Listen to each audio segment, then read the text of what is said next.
can't disclose much information, but I work for the UK government. I was assigned to track down several missing people who were spotted on what is known as the Deep Web. I had briefly heard of this place before, but some research was required before I went in. It is a place where criminals can be safe. Contract killers, livestream murders, child pornographers, the darkest depths of the internet. Time to get to it. I fired up my PC and downloaded the Tor browser. No problems. Installed and up and running in a matter of moments. Due to my prior research, I knew the hidden wiki would lead me to find the sites I needed. The missing people had been spotted on a live stream torture site. This is where I started. So many horrific acts. I saw one where someone captured a homeless man, and the director was commenting on what they wanted done with him.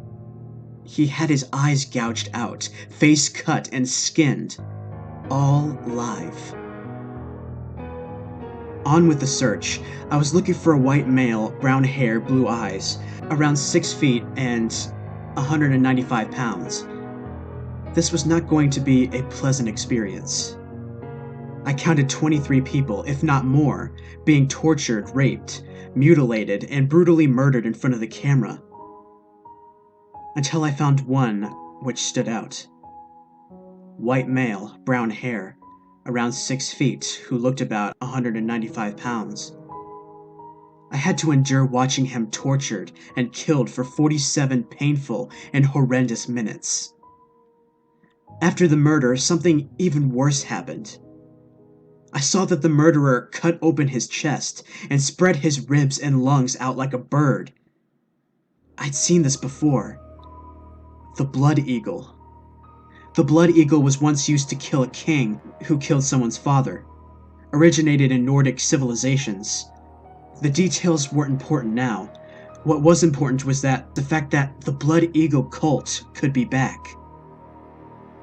A group of contract killers who operated anywhere and everywhere, always sacrificing people to the eagle, which they called God. Someone has to put a stop to this. I didn't have the resources. I didn't have the training to take down a criminal organization by myself. I didn't even have any solid evidence to take to my superiors. No proof of the Blood Eagles even existing. Just one sick and twisted video I found on the internet. I needed a break to return to normality. I closed down the browser after exiting the site. Something was very wrong. My desktop background, it wasn't the picture I cherished of me graduating from Sandhurst with my proud uniform and family. It was something which would forever change me. A picture of a corpse, with his ribs spread open and his lungs on display. A blood eagle. I couldn't take anymore. I gasped and it powered down my computer. A virus? It must be. Used to scare the sickos who watch those things. I ran out of my office, but I heard my computer whirring into life. Dashing back into the room, I stared in horror at the monitor. No blood, no gore, just some words. My name, then the words, "The Eye of the Eagle sees all." How did they remotely turn on my computer? How the fuck did they know my name? I ran outside, grabbing my keys, wallet, phone, etc. I quickly took a breath of fresh air and walked. I just walked for a while. In the real world. It was just a computer virus, right? Wrong. I couldn't be out too long. My wife would be coming home from work. She can wait. I was scared. For once I was truly scared. Terrified, you could say. I found myself sitting on a bench, talking to a nice old man about the weather, and woodworking tips and other hobbies. I forgot about everything that had happened, until I went home. My door was unlocked, a tad open. Strange. Jenny, my wife, always kept the doors locked. I opened and bellowed upstairs. "Sorry, love, I took a walk, needed a breather." I ran upstairs to see her. Not noticing the blood on the walls, I opened the bedroom door. The whole room was red. soaked with blood. What I can only hope wasn't Jenny's face was slashed up beyond all recognition, and her throat was slit multiple times. I've seen dead before, but nothing close to this. I stared in horror. The wings, her lungs spread out over her ribs, the blood eagle. What the fuck? How the fuck?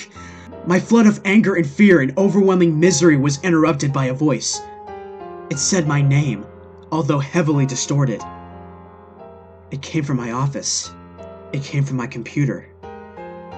I saw the face of a black and white mask, yet still slightly pixelated. I screamed, "What have you done? Who are you? What the fuck are you?" He replied with, "We," he said. "We are the Blood Eagle. We kill as he wishes. Do not stop us. Do not try.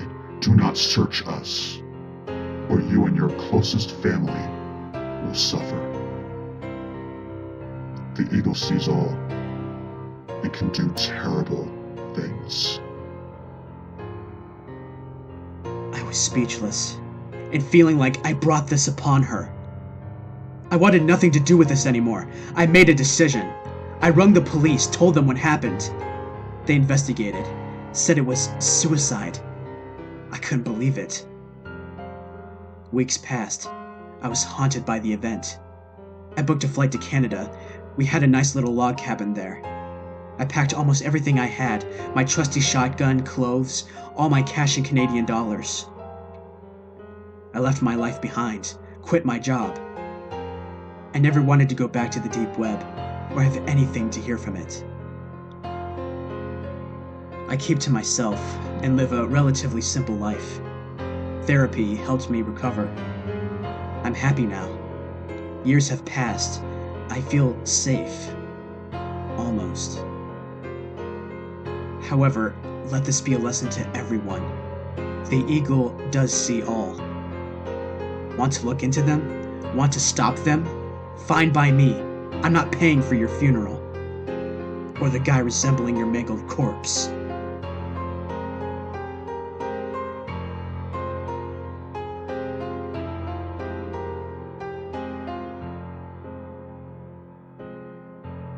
I see a lot of people interested in the deep web these days.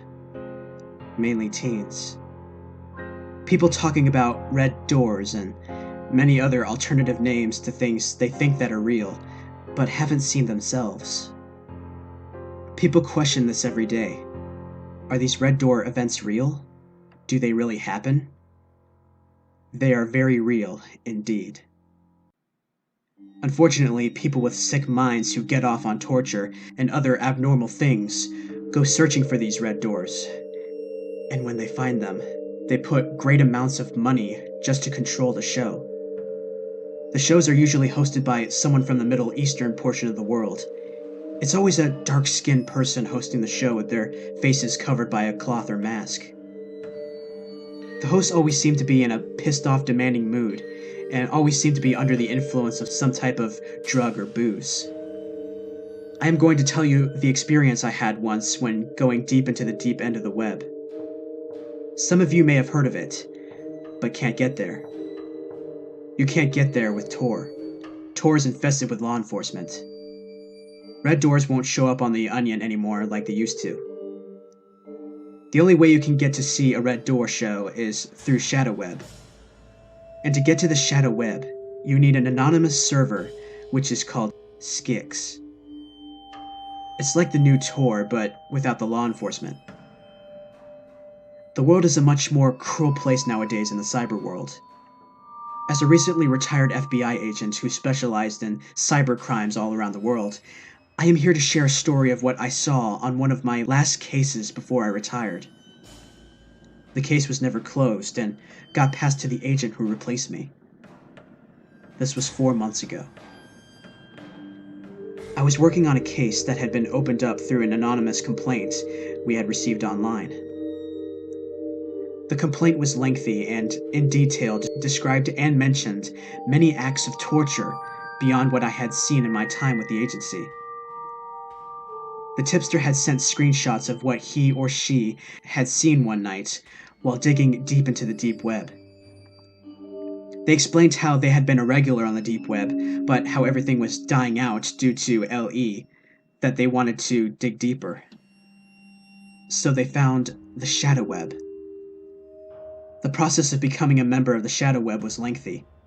The person claimed it took them up to 2 weeks before they were granted access after paying. Finally, the email they were expecting came in, and they were granted access after installing Skix. This was the new software or program that would allow them to access the shadow web servers. Little did they know what they were getting themselves into. I won't go into detail as to what they mentioned in their report, because it is still under investigation, due to the person being murdered in their own home from an unknown. This is where I will mention my experience as part of my personal investigation. I was given a link to the shadow web by the recently deceased. With permission from the big head, I was able to sit down and proceed. I took the security precautions and paid the fee. It took the shadow web admin 2 days to send the email allowing me access. In the email, they prompted me to join as many as 4 live sessions that were going throughout the week. One of them was called Sharkbait, another was called Shit Cereal. The other 2 are too gross to mention. The shadow web entrance that I was given was a portal to about 10 other websites through the shadow web. The websites didn't have names. They were named by numbers in a 1 to 10 list. There were about 100 other websites on the bottom, but mainly were all under construction. On the main page, it showed the times and dates of the 4 shows that were going to be broadcasting live on the shadow web through a stream. There were archives that began in March of 2015 and ended in August 23rd. These archives were of previous live streams that had already happened. I decided to take a look. The one that I chose was called Salted Snail. I did not really know what to expect before clicking it. Judging by the name, I thought there had to be a snail involved. There wasn't. I clicked the link. It took me to a brown page with an ad, and the video behind the ad. The ad started with a clown laughing. He then says, "Not so fast! You have to go through me before you see what you came to see." He reminded me of Captain Spaulding. He had severed heads in the background. His face was painted and smeared. His clothes were splattered with bloodstains. In the ad, he encouraged viewers to come join one of the next sessions coming up, and to pay the fee to see the fun unfold. He mentioned that the viewers were in charge, and that they were in control of what happened to the sadistic victims. He then looked closely in the camera and said, "It's gonna be one hell of a show." The ad ends. The video is now available to play. The video was titled Salted Snail. The video begins. No credit, it just begins. You see the clown again walking out from behind a white curtain that has what looked like shit or old blood smeared all over it with a light behind it. His face is painted, and he's naked. He walks out of the curtain chuckling to himself and smiling, scratching his ass and balls. Then he walks towards the camera and shakes his dick in front of the camera and announces how happy he is to see new members. He then goes on a 30-second rant about law enforcement and how they can't catch him, and how he is in the US, and how he lives next to a state trooper, thanking all of his friends in China. I'm guessing hackers who keep him anonymous? After his rant, he then says the show is scheduled to stream for 15 minutes. So he has to stick to schedule because he is very, very hungry and hasn't eaten in the past 2 days. He then flashes his ribs at the camera. He wasn't that skinny. He then asks everyone watching if they are ready for the show. A lot of people responded in the side chat box, yes. He reminds everyone that he is in control for this show, not the viewers. He then chuckles and says, "I'll be right back." He goes behind the curtain. He then rolls out a black barrel and places it in front of the camera. He then walks around the barrel, knocking all around it with his fist, as if knocking on a door. He then kicks it hard with his heel. You can hear something in the barrel. He then grabs what seems like a flathead screwdriver and pries open the barrel. You can see a head full of hair as the lid opens. A girl is sitting in there, alive. He then yells at her in Chinese to stand up. She could barely stand. Her body is so soggy from what I assume was water that she was in. He then looks at the camera and says, "Doesn't she look delicious? Delicious as cake." The girl had her hands tied behind her back, and her mouth was bound with multiple layers of cloth. She looked too weak to scream, too weak to escape or even attempt. She just stood there, from what seemed to be like if she was accepting her death. Then the clown went behind the curtain and came back out with a knife and a razor. He then got in front of the camera and said, "I love me some Chinese food. It's dinner time." The girl then turned to him and looked at him, and he nodded at her and said, Yes, yes, it is time." Her eyes opened wide. She tried to scream but couldn't. He then teased her, poking at her with the knife. She began to bleed instantly from the poking. Then he showed off the little razor blade and proceeded to cut little squares on her shoulder, as if cutting a cake piece. Pretty soon he was at the other shoulder, then her chest, her breasts, and stomach. The scene was extremely gorish and violent, almost as if filleting a fish. By the time he was finished with her body, he had a plate filled with her skin and tissues, what seemed like a plate full of soggy skin. The girl was still alive. Her body looked like it had been eaten by piranhas. The only thing remaining were her breasts and her face and hair. He then took the plate behind the curtain and brought back out another plate. He then looks at the camera and says, "Well, look at that. Doesn't she look great? You could tell she may have lost a couple of pounds, huh?" He then winks at the camera and laughs. He proceeds to cut off the girl's ears and lips. What looks like a mutilated body that is still alive left me wondering what he had done to other people in the past. I was enraged and extremely disturbed by what I had seen. The finale showed the clown coming out of the curtain with 2 containers of salt.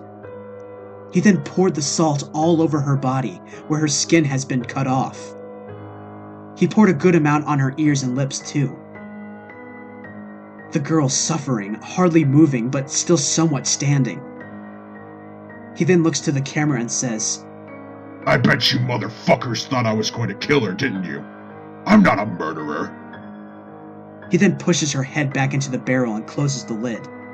He looks at the camera and says, "Stay tuned to the next episode."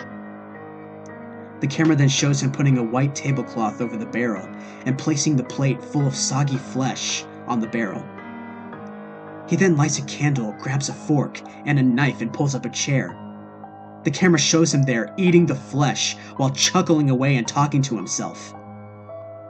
The screen then floods with the words, "Till the next episode," over and over and over, with some circus music playing in the background.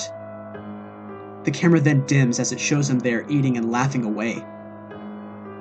Then the black screen shows the words, "Offline." I immediately became concerned for the girl. She was Asian. The clown clearly looked American, or sounded American at least. He really resembled Captain Spaulding from The Devil's Rejects or House of a Thousand Corpses. I am assuming that is what he was trying to be or act like. I contacted my chief and had a personal meeting with him and explained everything about what I had seen. He then laughed and said, "Ah, you've seen him too, huh? That evil fucking clown on the internet. He has been around since the late 90s doing these shows. He seems to buy women off the market and then torture the shit out of them." He then shrugs his shoulders and says, "We don't know who he is or where he is located. The Chinese help him keep anonymous." To me, this was something new.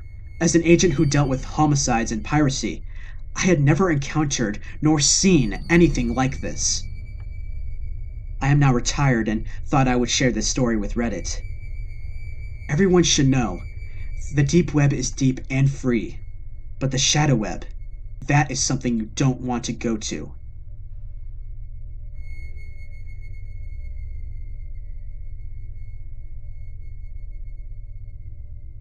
So, today marks the 15th year after the event I'm about to disclose to you. These events happen on Thursday the 14th, 2001. I attended University of Western in Ontario, Canada. While there, I met a lot of people who had experience with this thing called the dark net, or the deep web. I never knew much about it, other than it was extremely fucked up. I had always heard stories of people getting murdered or chased by hitmen, but I never fell for it. My biggest mistake. So back to the people I met. While I was searching for ways to get on the dark net, I was pointed to a guy at my school named John Dalton. Not his real name, he told me to keep him off the internet. I befriended John and he told me how to get set up. I downloaded the Tor and he was nice enough to get me started with an IP scrambler. He told me in warning to never provoke anyone. After that, I was on my way. Weeks have passed and I have had a lot of fun on the darknet. Made some friends that showed me around the deep web. I was getting pretty good. After a few more days, I started searching deeper and deeper into the web, with only the occasional timed-out message stopping me. Then I found a forum. This forum I have found seemed very innocent. It had people talking about their day with the occasional loony preaching about their god. But one thing seemed to be off. There was no way of navigating the site. All it was names and text under them. After half an hour of looking around on the site, just scrolling up and down, a link popped up on my screen. Me being mindless, I clicked it, and what took place still eludes me to this day. It redirected me to a site with the message, "So, are you new?" with a flashing prompt to reply. Again, being a dumbass, I typed, "Yeah."